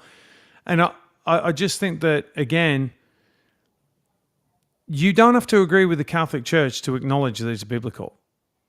If you know what I'm saying. Like, it doesn't mean you go, okay, I'm going to become Catholic. Like, but just don't make the argument that, going back to the Church Fathers, in fact, I can't remember what it is, whether it's St. Ignatius, they talk about it. They're like, no, we actually told these people they're heretics or whatever, if they don't believe in the real presence in the Eucharist. Like, you can go back to that. Oh, Pat's frozen. You there, Pat? That is not a good look for Patrick right there. Yeah. Yeah. You're frozen with your eyes closed. Yeah. You're like that. That's very fetching.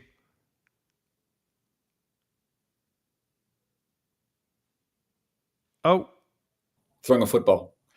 I want to invite your audience to check out the True North Movement. If you go to patrickcoffin.media, which is that website, you get I wrote a free ebook called Beyond Red and Blue, The 7 Pills of Life. It starts with the metaphor from the movie The Matrix and goes from there. What are the pills really about? Shoot your email over when you go to that website, patrickcoffin.media, and find out more about the True North Movement. Matthew, thank you for the invite. It's always a blast to connect with your Sparkle people. My Sparkle people are awesome. And you know what, Pat? Because I love you. You get a sparkly lion. Sorry, I said I wouldn't do this, but I know it's very emotional. So I'll say goodbye to you now, Pat. Thank you so very much. Again, Patrick Coffin Media. Go check him out. Cheers, Pat. Bye-bye. Anytime, man. We love Patrick Coffin. Patrick Coffin's amazing. Hold on a minute. He is now gone. Guys, I hope you enjoyed that. I'm just going back to see a couple of these chats. Zephyr says the Catholic Church has become a liberal bastion. I'll leave it at that. If you want to look at dogma, it actually hasn't at all. If you want to look at, so for example, teachings on contraception, every church in America had the same teachings on contraception as the Catholic Church until the 1940s. Now it's the only one that has that teaching on contraception. So there are some things. It's kind of like saying, well, America's become liberal because it voted in Joe Biden. No.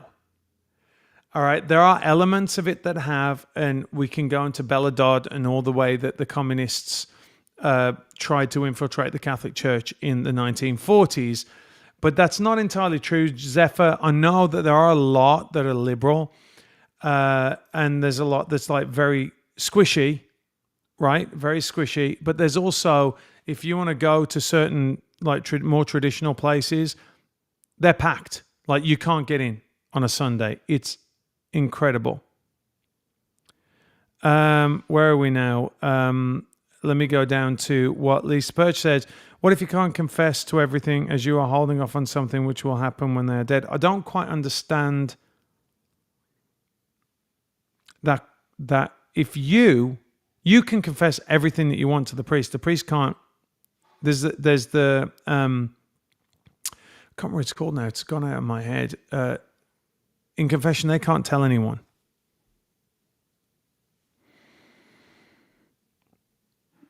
You can confess it to the priest. The priest is not going to go off and talk about somebody else. They can't do that. Margaret Riggle, does saying it out really matter? Yeah, it does actually. Does your husband telling you that he loves you really matter, or does he just have to not say ever? I think we all know the answer to that, don't we? Materially, God knows your sins, right? He knows your sins, and you can be sorry for them, but going and acting on it and doing something, of course, it means more, right? And God instituted that. So anyway, that's a whole other question whatsoever. But like I said, if your husband does your husband love you every day? Yeah, of course he does, or your wife. But when you come home and your wife has baked you a cake or cooked you your favorite meal, or if your husband has brought you flowers home, do you not go, oh, it's just extra. Stiffy's Hole in the house. You're still making me proud to be an American. That is awesome. We love that. And you get the sparkly lion. Yes, you do. That's amazing. All right. Lisa Perch says, I've been told that if you don't repent of anything, that's not a true confession. Not necessarily. Look, well, you have to repent. There's two separate things. If you're saying something about, you're afraid that you're going to expose someone, that's different to repenting. You know what I'm saying? You have to go in there with a contrite heart and say, I am truly sorry for all these things. Yes. And even God, because I said, God knows your heart, right? So if you go in there and you don't confess everything and you knowingly withhold something, then you're lying to God. Not a smart move, in my opinion.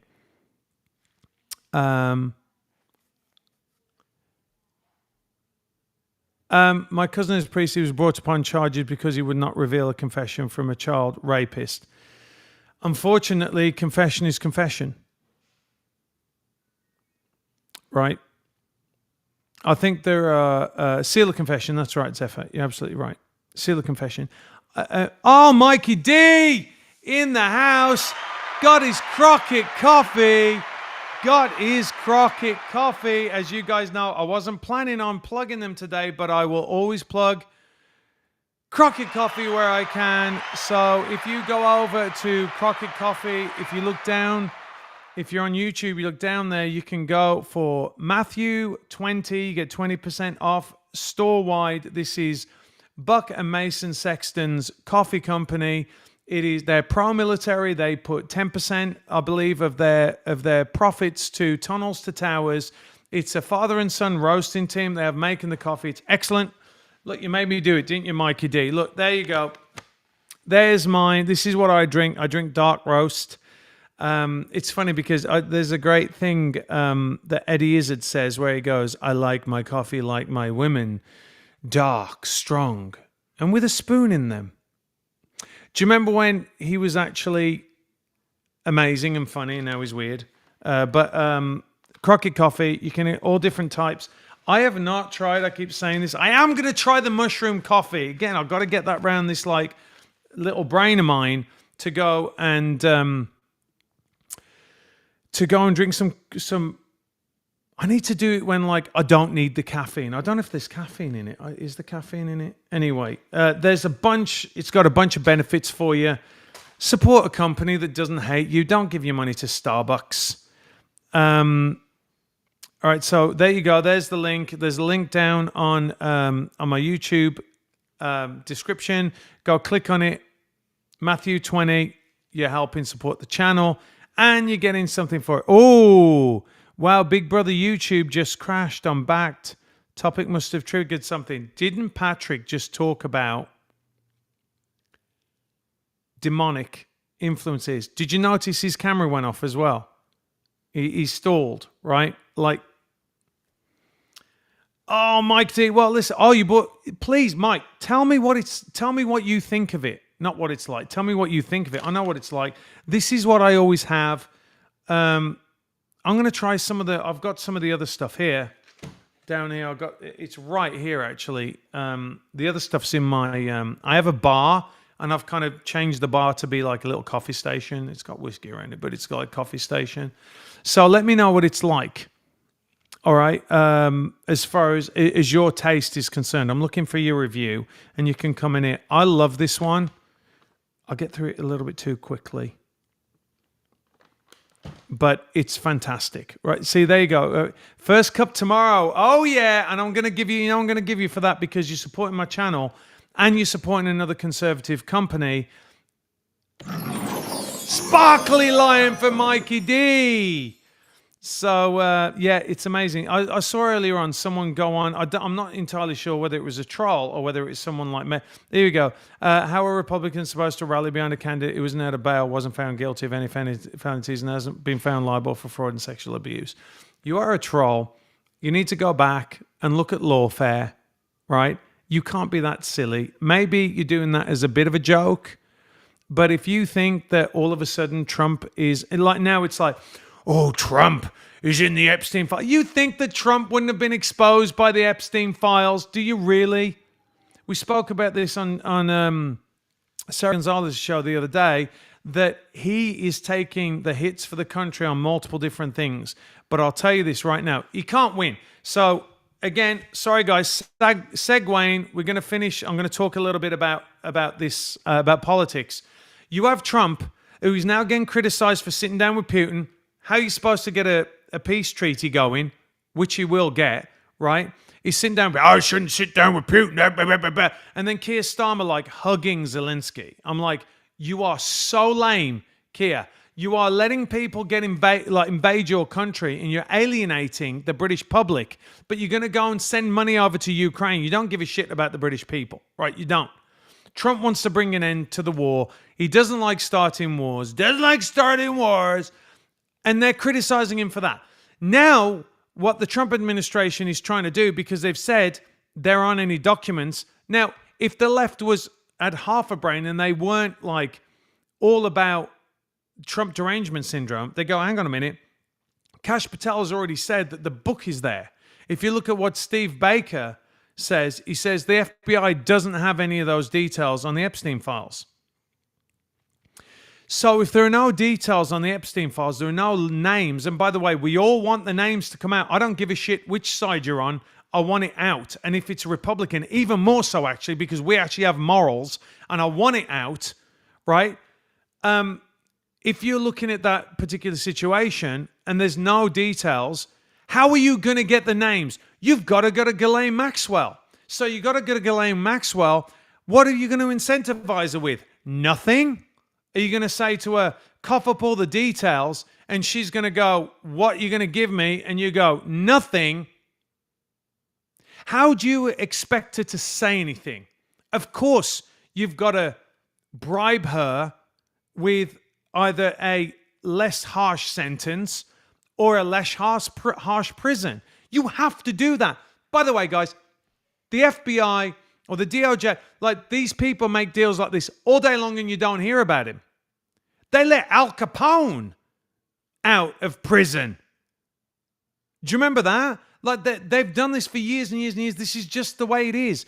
And so people are going, I can't believe he's doing a deal with Ghislaine Maxwell. Oh, you can't believe it, but you want to find out who all these people are. And he's saying this is the way we're going to find out who all these people are. And you have a problem with him trying to figure that out. What do you want? The fact of the matter is, is if Trump came out, guys, this is a fact. If Trump comes out and says, I have all the details, bum, bum, bum, bum, bum, what's the left going to say? Where's Trump? No, he took it out. He's a liar. He took out his name. That's why, by the way, so many people think that his name was put into it. In the same thing, they're saying people have put into it because they want to trip him up. The Democrats would have exposed him. They would have. They were desperate. They had cackling Kamala. They weren't going to win. Why not do that? They've said everything else about him that's untrue. Why not just come out and say that? Well, they can't. Because he's not in it. He's not in the Epstein files. So even if he came out with the Epstein files, they're going to say, oh, he took himself out, right? So he can't win. We all know this. So what is he going to do? He has to be absolutely watertight with what he's coming out with and the people they're going to go after. And Ghislaine Maxwell is the key to that. So you can't win. That guy can't win whatever he does. If he makes a peace deal with Russia, they'll complain about it. Watch. They'll say, oh, he conceded too much to Russia. Oh, he sat down with Putin. That's like enabling to... Like, it doesn't matter that Biden sent $150 billion back to Iran. Nobody gives a shit about that. That's like memory hold. What about the fact that Biden left all that military equipment in Afghanistan? Memory hold. Nobody cares. Trump, Trump, Trump, Trump, Trump. Anyway, I've got to give a shout out right now to my guy. Where are you? Where are you? I saw your post. I was mid-rant. Couldn't stop mid-rant. Where are you, Tom? Tom Griswold. I'm going to put this up. I don't normally put up non-super chats, but Tom is very special and going through something very difficult right now. And he has our prayers. We love Tom. You know, you get both. Tom, we love you. Tom Griswold in the house. Did you hear, schoolboy? I'm finally in a home. Thanks again to those beautiful people here, Matthew and my Lord. Without one of these, I'd still be in my truck. Thank you again, my friends. Prayers work. Yes, they do. And I'm grateful for you. I'm grateful for you. So, there you go. Joan Lovelace in the house saying, did you watch Dan Wotton today about London situation? Frightening and sad. I'm going to give you a sparkly lion. He was not sure whether he should sparkle or not. I love Dan. Dan is awesome. All right. I'm going to red pill on this. I saw, if you haven't seen it, because millions and millions and millions of people have seen it, but the interview with Tommy Robinson that Konstantin Kisin did is spectacular. It's just great journalism. And then he goes off and he interviews people outside the, Konstantin does, but he interviews people outside of the hotel in Canary Wharf where they're putting a lot of migrants. They're having a rally on the 13th of September. I wish I could be there. I really do wish I could be there. If they arrest anyone in that rally, it's going off. It is going off. Like this is going to be the beginning of it. Because I don't know if you just saw, they just let that Labour councillor go and they're like, well, you know, this guy, you got to go and watch it. I'm not going to quote what he says, right? But it's horrendous. And he gets off. Because he pleaded not guilty, and then you got, what's her name? Can't remember her name now, the lady who got sent down for the meme, the scary meme, because memes mean violence, right? Or, you know, a comment, on Facebook. Wasn't it a comment on Facebook? So what? So what? They are pushing the British people to rebellion. That is what they're doing. They're telling people that they don't have any rights, basically. They're saying they have rights, and then they're taking away their rights. They're showing a two-tier policing system, and then they're trying to tell you that there's not a two-tier policing system. It is gaslighting, like, on a level that you have never experienced before. All I can come to the conclusion of is that The British government hate the British people and they want them replaced. Did I say it out loud? They don't want them anymore. They hate them. They hate their own people because they're all these leftist indoctrinated individuals that look down especially on white and black working class men. They look at them like they're scumbags. Well, guess what, guys? White and black working class men are going to save the United Kingdom. They are. Because they're the ones that have been affected by it. They're the ones that have been sounding the alarm for years and years and years. And the toffs didn't give a shit because it wasn't in their borough. It wasn't where they are. They're not seeing it on a daily basis. It's not their kids that are getting you-know-what. It's not their daughters that are getting attacked. It's the working class. I told you before, the moment that they attacked that girl and killed her in Warsaw, in my hometown, right, they should have... Every single person should be deported. And I don't care what people say when they go, do you think you can do it? Yes, you can. Do you know why you can get rid of them? Because they locked us down under COVID. That's how I know you could get rid of them. Because you were so quick, the government was so quick to go after the British people and tell them, you can't work, you can't go to your mom's funeral, you can't go to your dad's funeral, you can't go and see your uncle in hospital, you can't go and see your son in hospital, wear a mask, stop this, 6 feet social distancing bullshit that was never made sense. So don't tell me you can't deport every one of these scumbags out. We all know it's a lie. Put your own people first. That's what you need to do.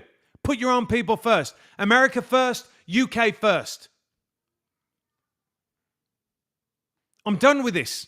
I'm done. Because you know what? There's going to be a lot of innocent people. And they say they care about brown and black people. Who do you think is going to be the worst off from this when this goes down? The innocent Muslims, the innocent Sikhs, the innocent Hindus that don't have anything to do with this, that are just getting on with their lives. And the government, because they're incompetent, and the police, because they don't have any balls, are putting innocent people at risk. And all of this is avoidable. All of it. All of it is avoidable. Just get a backbone and a pair of testicles and it's all over. You won't have any violence. You won't have any people feeling like that they can't express themselves. You shouldn't be worried about the British people expressing themselves. They're good. They're a good people.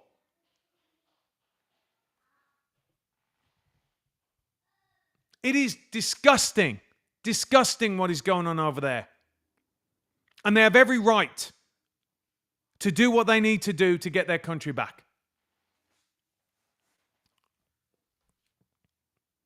Now, you could all avoid all this by actually leading the country. I told you, I'd be way more radical, man. I would put guns on the top of Dover or wherever they're coming over, and I'd be like, guys, you come within 500 yards and you are getting 120 millimeter mortar going at you. That's what I would do.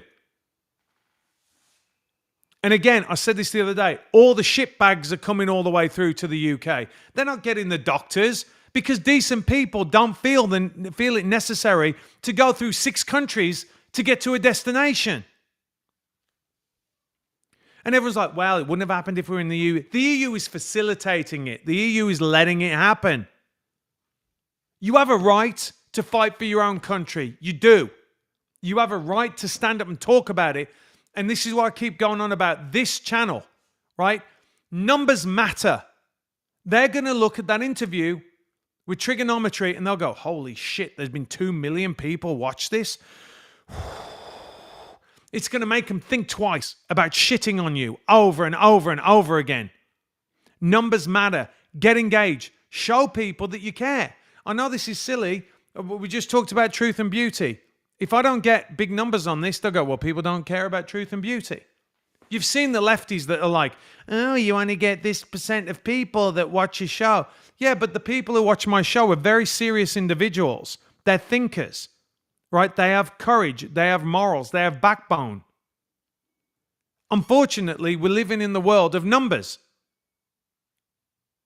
And that's why I keep saying, if you're watching on X, subscribe. It matters.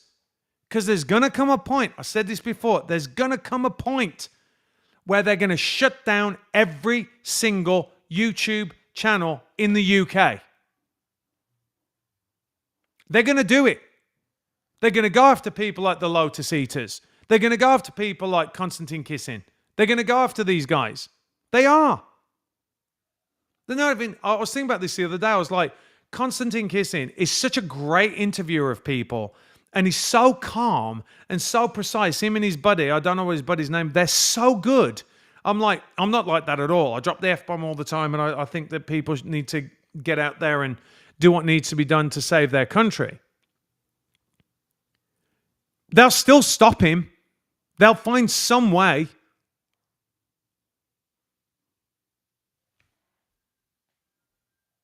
So, I think that we're reaching a point now where it's...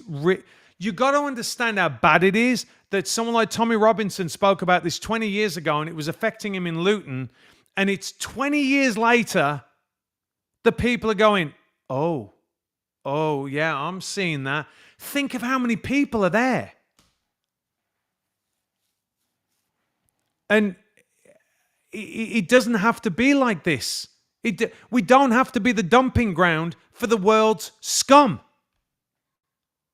One girl gets touched, gone. And let me tell you something. I'll go into an argument with some moron. Let me just break this down quickly, right, for you. I'll go into an argument because people don't understand per capita. The left just do not understand it. They don't understand these things. They don't understand numbers. And I was like, yeah, we protect our women and our families with guns because we have a Second Amendment right. He was like, well, look at Texas. Look at Texas is top of the tree. It's like got 15,000 rapes and blah, blah, blah, blah. And I'm like, yeah. And what's second is California, right? But here's the interesting thing. I think Texas has like 36 million or 31 million. And then California has like 39 million. So it's pretty much, about the same, right? In the realms of like the same as the amount correlates to the amount of people that are in the country, in the state, right? So the most populous state is California, and it's second in rapes that are reported, right? Texas, second most populous, is first. And then you can go down the list of them. Florida's third. Florida's third most populous, if I can remember correctly. It might be third or fourth, right?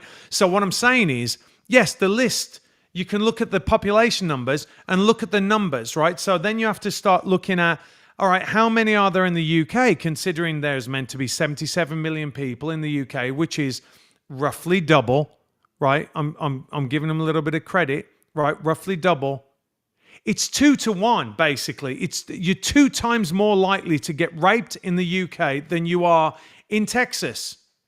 And the guy kept saying, well, what are your guns doing? I'm like, well, clearly something. And that doesn't, if you're comparing it to the UK, which you kept saying, well, we don't have guns here. Yeah, and you're 2 times more likely to be raped in the UK than you are in Texas. And by the way, it doesn't say, what's not listed on there is all the crimes that are thwarted by people who own guns, right? All the crimes that people went, you know what? Somebody just pulled a gun on me. Maybe I'm not going to go and rape them, right? But they don't comprehend this. It's not in their brains to understand. And now we're talking about something that literally affects the most vulnerable. But they are so desperate to get a win. They're so desperate to own.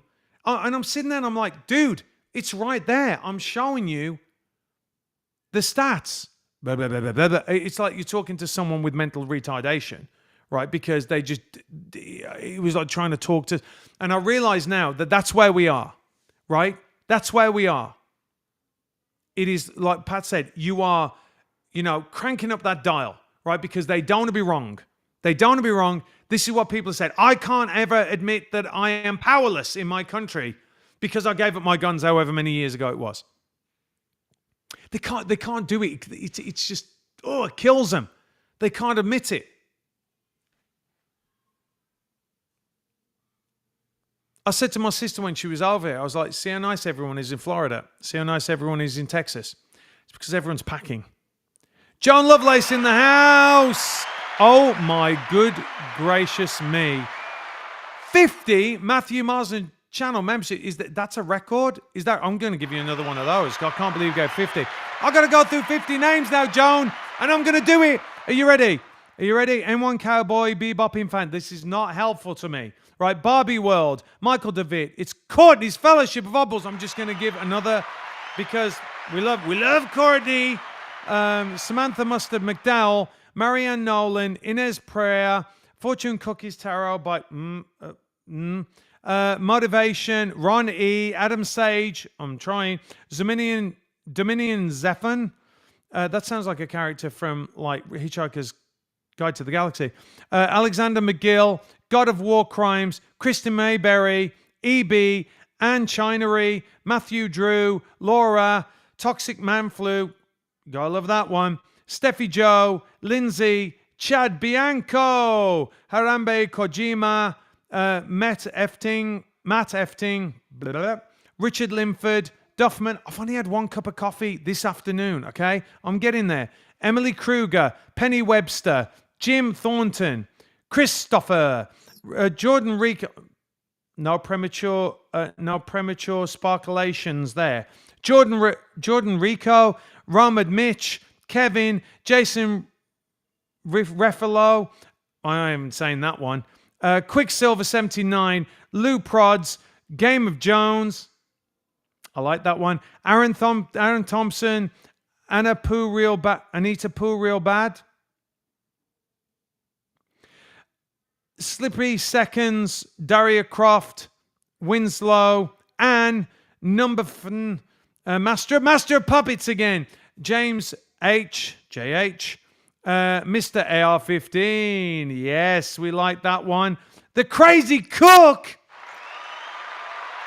gets a membership, and I'm just saying, we're having all kinds of craziness today. We're having applause. And because that is, you get, I don't know how many you get for that, Joan. That is like unbelievable. We're giving you another one. We're signing off on a Friday night with lots of sparkly lions. You are awesome. See, I got to shut up, haven't I? I got Joan. She's like, oh, he's speaking about freedom, and I love freedom. Memberships. Yes. So, and I'm Mikey D. Come on, Mikey D. Come on. Mikey D, do your thing. I'll let you do it.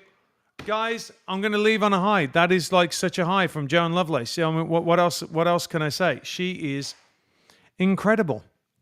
Amazing and incredible. And we've missed you. We have missed you because I know you went away for a little bit and now you're back. And I love it. Like right at the end, it's almost like a cue now. It's like, oh, Joan's going to do something right at the very end. Guys, you're amazing. Thank you for being here. I'm going to go and see what's going on with Trump and Putin. They're going to lose their minds if he brokers a deal. Watch. They're going to lose their minds. Re-up, hit the like, subscribe, get your coffee. I will see you on Sunday. You guys are amazing. And remember, not all actors. And you know what? Not all followers are like this. I promise. You're amazing. I'll see you on Sunday.